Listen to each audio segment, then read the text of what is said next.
El monopolio del monoteísmo.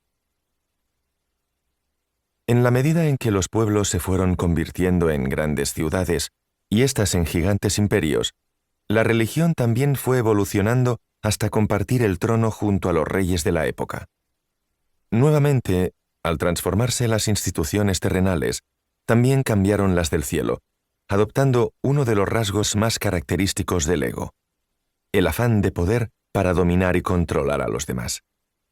Al consolidarse la figura del emperador único, el enoteísmo mutó hasta convertirse en monolatrismo, es decir, la creencia de que existe una jerarquía divina según la cual uno de los dioses es superior a todos los demás. Por medio de la ley del espejo, cuanta más autoridad se concedía a un solo individuo en la tierra, más poder ostentaba un solo Dios en el cielo. A este fenómeno psicológico se le llama politicomorfismo.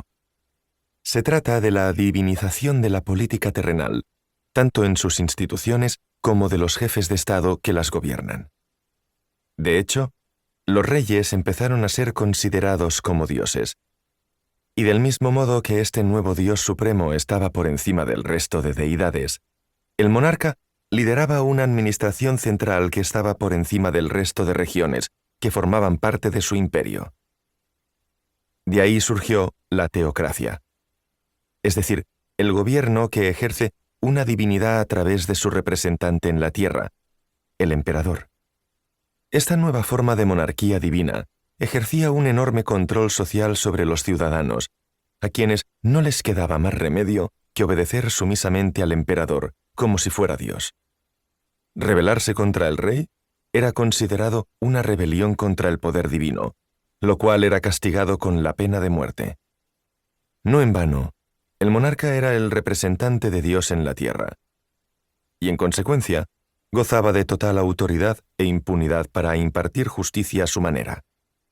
De este modo, la religión y la política iniciaron una relación simbiótica, mutuamente beneficiosa, que perdura hasta nuestros días.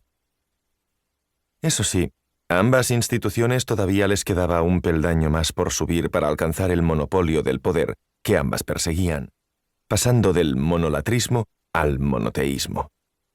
Es decir, la creencia de que solamente existe un único Dios en el universo, tachando de falsos a todos los demás. El primero en intentarlo fue el faraón Amenhotep IV, hace unos 3350 años, en el antiguo Egipto. Por aquel entonces, esta civilización era politeísta, y su panteón contaba con numerosas deidades como Amón, dios de la creación; Isis, diosa madre; Horus, dios del cielo; Osiris, dios de la muerte; o Atón, dios solar, entre otros. Durante el cuarto año de su reinado, este monarca decidió imponer unilateralmente el monoteísmo sobre todo su imperio, considerando que Atón era el único Dios verdadero.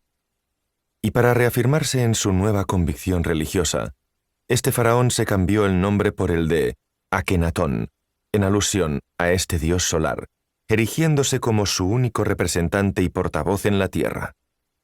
De este modo, y para disgusto de la población, eliminó de golpe y porrazo el resto de deidades del panteón egipcio.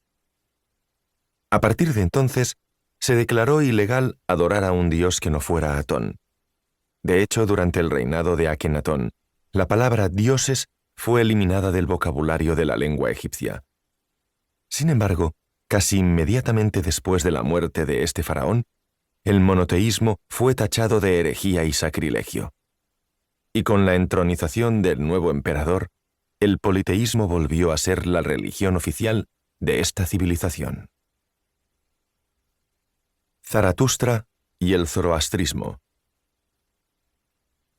El segundo intento de establecer el monoteísmo como creencia religiosa dominante sucedió hace unos 3100 años en la antigua Persia, de la mano del profeta iraní Zaratustra Spitama. En un momento dado, tuvo una visión durante la que se le presentó Ahura Mazda, una nueva deidad que no formaba parte de ningún panteón de la época. Y entre otras cuestiones, le reveló que era el único y verdadero Dios del universo. A partir de entonces, Zaratustra se convirtió en su mensajero, compartiendo con sus coetáneos todas las indicaciones y reflexiones que esta deidad le iba transmitiendo. Entre otras consideraciones de carácter moral, hubo una que resultó ser una gran innovación religiosa: la creencia de que Ahura Mazda iba a juzgar a cada ser humano por el tipo de pensamientos, palabras y obras que hubiera tenido a lo largo de su vida, y que en función del veredicto final sería recompensado o castigado eternamente después de que muriera. De este modo, Zaratustra introdujo en nuestro lenguaje simbólico dos conceptos nuevos revolucionarios: cielo e infierno, los cuales siguen vigentes en la narrativa religiosa de la actualidad. Sin embargo, su mensaje monoteísta fue rechazado y condenado por su propia comunidad, haciendo valer el dicho de que nadie es profeta en su tierra. Aforismo de Jesús de Nazaret. No en vano suponía un cambio de cosmovisión religiosa demasiado disruptivo. De ahí que, tras la muerte de este profeta iraní, la religión que se fundó en su nombre, el zoroastrismo, cayera en el olvido durante mucho tiempo, renaciendo siglos más tarde al convertirse en la religión oficial del Imperio Aqueménida.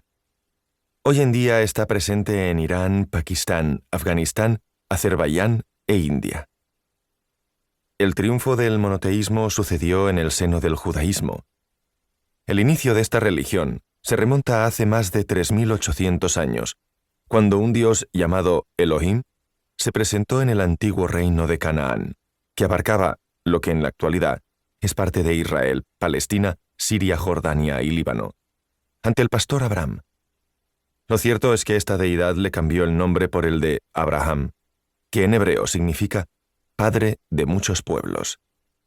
Este encuentro significó un punto de inflexión crucial en la historia de la religión monoteísta. De hecho, a Abraham se le considera el primer profeta de la humanidad. Tras una larga y apasionante historia llena de adversidades, la creencia en un único Dios omnipotente y todopoderoso, más adelante conocido como Yahvé, fue aceptada entre los judíos hace unos 2700 años. Si bien a Abraham se le venera como el patriarca de su pequeña nación, Israel, su profeta principal fue Moisés, a quien Yahvé le había revelado 10 mandamientos que sus seguidores debían obedecer para cumplir con su ley divina. Así fue como los judíos, el pueblo elegido, se erigieron como los portavoces de la verdad, argumentando que el judaísmo era la única religión auténtica. De este modo, Israel se convirtió en el primer estado monoteísta de la historia. Sus creencias religiosas le sirvieron para reafirmar y enfatizar una idea de la que los judíos estaban absolutamente convencidos: que solamente podía existir un solo Dios, Yahvé, para un solo pueblo, ellos. Al menos eso es lo que recoge en su libro sagrado, la Torá, el cual contiene la ley y el patrimonio cultural e identitario de los judíos. Judíos contra cristianos. Sin embargo, hace unos 2000 años, les salió un primer competidor que puso en jaque su monopolio monoteísta: el cristianismo. En este caso, su profeta fue el judío Jesús de Nazaret, quien a su vez llamaba Padre al Dios que decía representar. Educado en el judaísmo, a Jesús se le conoce como Cristo, que en hebreo significa el Mesías.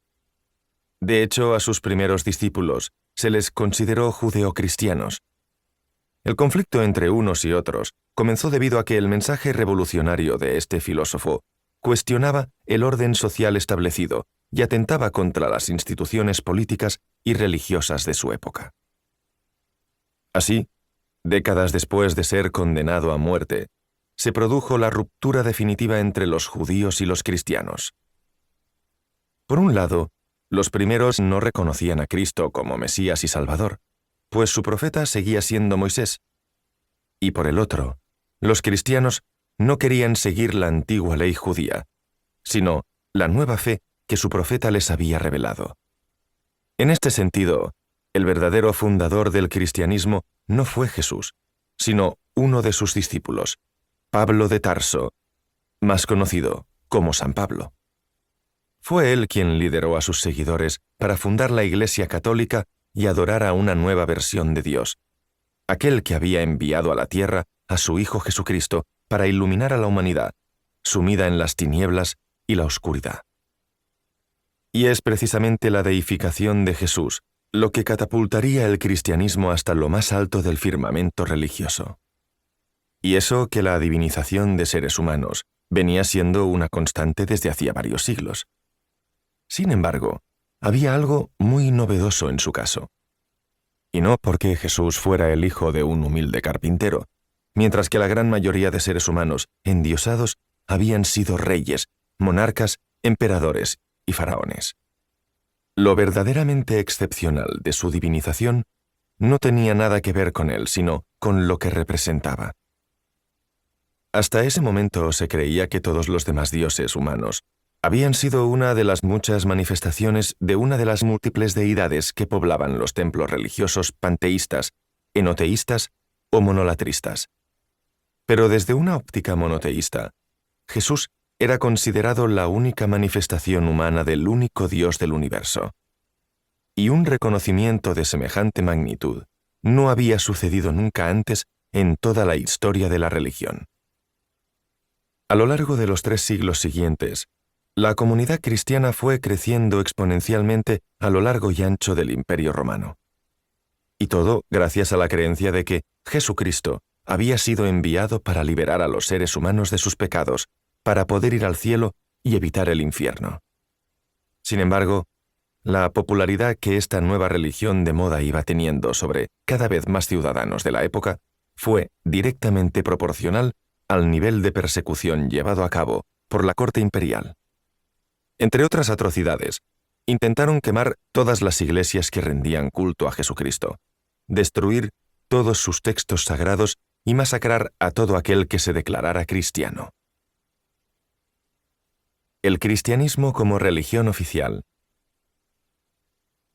Llegó un momento en el que el Imperio Romano se volvió tan extenso que el emperador Diocleciano, tras retirarse de su cargo, decidió dividirlo en 4 territorios, cada uno de ellos gobernado por un rey diferente. Esta trascendental decisión no tuvo el efecto esperado y degeneró en una guerra civil entre los 4 aspirantes, que empezaron a rivalizar por conquistar el trono. Según cuenta la leyenda, uno de ellos, Constantino I, tuvo un sueño premonitorio justo el día antes de una decisiva batalla contra otro de sus contendientes. En él se le apareció una cruz luminosa en el cielo junto con este mensaje: «Con este signo vencerás». A pesar de no comulgar para nada con el cristianismo, al día siguiente hizo que todos los miembros de su ejército pintaran ese símbolo cristiano sobre sus escudos. Y seguidamente obtuvo una victoria que allanó el camino para que se proclamase emperador único de Roma. Al atribuir su éxito al Dios de Jesucristo, Constantino I no solo finalizó la persecución contra sus seguidores, sino que poco después de ascender al trono, en el año 313, legalizó el cristianismo por medio del famoso Edicto de Milán. Y lo cierto es que no le fue nada mal. Enseguida se dio cuenta de lo ventajoso que era, desde un punto de vista político, adoptar una religión monoteísta. Fue entonces cuando entró nuevamente en escena el politicomorfismo, dejando muy claro que al haber solamente un Dios en el cielo, solo podía haber un emperador en la tierra. Un poco más tarde, en el año 380, el cristianismo se convirtió en la religión oficial del Imperio Romano. Así, los cristianos pasaron de ser una minoría perseguida a una mayoría perseguidora, exterminando a sus enemigos como éstos los habían atacado a ellos en el pasado. Del mismo modo que había hecho el judaísmo en su día, el cristianismo se erigió como la única religión verdadera. Y con el apoyo del imperio que la abanderaba, empezó a imponer a la fuerza su cosmovisión religiosa sobre el resto del mundo. Tanto es así que el libro sagrado de los cristianos, la Biblia, sigue siendo el más leído de la historia hasta ahora, con más de 5.000 millones de copias vendidas, según el Guinness World Records. Tras el judaísmo y el cristianismo, En el año 622 emergió una nueva religión monoteísta, el Islam, fundado por el profeta árabe Abu el-Qasim Muhammad ibn Abdallah ibn Abd al-Muttalib ibn Hasim al-Qurasl, más conocido como Mahoma, que significa el encomiable, y es considerado como el último de los profetas. Principalmente porque, al igual que les ocurrió a Abraham, Zaratustra, Moisés y Jesús, Mahoma experimentó una serie de revelaciones divinas, las cuales plasmó en el Corán, el libro sagrado de los musulmanes. Entre otras cuestiones, afirmó ser el mensajero de Alá, el único Dios del universo. En este caso, la aceptación de su prédica monoteísta no recibió tanta resistencia como le ocurrió a sus antecesores. Lo cierto es que Mahoma dijo explícitamente que Alá era Elohim y Yahvé, el Dios de los judíos, y por ende, también era el mismo Dios del cual Jesús hablaba. Básicamente lo que este profeta hizo fue afirmar que el Dios monoteísta judío y cristiano, desde su primera aparición, en tiempos de Abraham, siempre había sido Alá. Desde entonces, la batalla por el monopolio monoteísta sigue enfrentando a sus tres principales contendientes: el judaísmo, el cristianismo y el islam. Curiosamente, estas tres religiones tienen varios puntos en común. Para empezar, las tres aseguran estar en posesión de la verdad, presentando sus sagradas escrituras como una expresión literal de la palabra de Dios. De hecho, estas tres religiones veneran al profeta Abraham, al que consideran un personaje muy destacado en sus respectivas historias. Este profeta es uno de los protagonistas de la Torá, el libro sagrado de los judíos, el cual viene a ser los primeros 5 capítulos del Antiguo Testamento de la Biblia, el texto de referencia para los cristianos. Por su parte, los musulmanes cuentan con el Corán, donde Abraham también juega un rol muy destacado. ¿Realidad o ficción? Pero, ¿qué son estos libros sagrados? En esencia son un conjunto de mitos, poemas, plegarias y textos proféticos, muchos de los cuales están inspirados en tradiciones orales que se remontan a hace más de 3.800 años. En sus páginas aparecen todo tipo de historias, supuestamente basadas en hechos reales, que relatan acontecimientos surrealistas e inverosímiles para nuestros días. Eso sí, con una carga simbólica y metafórica espectacular. Cabe señalar que en la Biblia hay numerosos pasajes que son una mezcla de mitos y leyendas prestados de culturas y civilizaciones mucho más antiguas, como la persa, la asiria, la sumeria o la egipcia.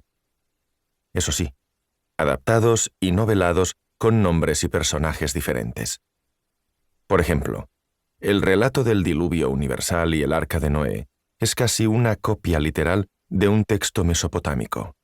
Este relato se tomó prestado de la balada del supersabio, escrito hace más de 3.700 años en Mesopotamia, el cual fue retomado a su vez por la epopeya de Gilgamesh, que los hebreos conocieron durante su deportación en Babilonia.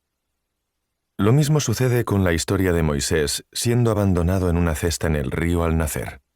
Este relato se tomó prestado de la leyenda de Sargón de Akkad, escrito hace más de 4.250 años en Mesopotamia. E incluso con la propia historia de Jesucristo. Existen muchos otros mitos ancestrales en los que se relatan hechos prácticamente iguales, como el día de su nacimiento, tener una madre virgen, ser visitado por 3 reyes de Oriente que seguían una estrella en el cielo, obrar milagros, así como morir crucificado y resucitar a los 3 días. Estos mismos hechos aparecen en los mitos de Horus, mitología egipcia, Atis, mitologías griega y frigia, Krishna, mitología hindú, Dionisio, mitología griega, Mitra, mitología persa, según el documental Zeitgeist de Peter Joseph. En este sentido, al mirar con lupa la historia de la religión, es del todo imposible saber si todos estos textos están basados en hechos reales o son fruto de la fértil imaginación humana. De ahí que tanto el judaísmo, el cristianismo y el islam se basen en la fe, es decir, en el acto de creer ciegamente lo que dicen sus libros sagrados, sin cuestionar lo que supuestamente dijeron sus profetas. Esencialmente porque al hacerlo, se pondría en cuestión la palabra de Dios. Y en consecuencia, se alteraría el orden social establecido por las instituciones políticas y religiosas que siguen ostentando el poder hoy en día. Actualmente estas tres religiones monoteístas cuentan con sus propios teólogos, es decir, quienes se dedican al estudio de Dios por medio de la lectura y el análisis de sus respectivas sagradas escrituras. El problema radica en que muchos de ellos son ortodoxos y fundamentalistas. Hacen una interpretación literal de sus respectivos textos sagrados o fundacionales, creyendo a pies juntillas todo lo que se dice que dijeron sus respectivos profetas. De ahí que en la mayoría de debates religiosos no haya lugar para la autocrítica ni para el cuestionamiento, pues podría poner en peligro los pilares sobre los que se asientan sus arraigadas creencias. Sea como fuere, tanto la religión judía como la cristiana y la musulmana se consideran a sí mismas las representantes de Dios en la tierra, tachando a las otras dos de ser completamente falsas. Paradójicamente, las instituciones religiosas, sean del culto que sean, son lo único que se interpone entre los seres humanos y Dios. Esencialmente porque han venido vendiendo una idea equivocada de cómo acceder a lo divino, distorsionando el papel que juega la verdadera espiritualidad en nuestras vidas. Dado que es inconcebible que todas las religiones monoteístas estén en lo correcto, la conclusión más razonable es que todas están equivocadas. Christopher Hitchens.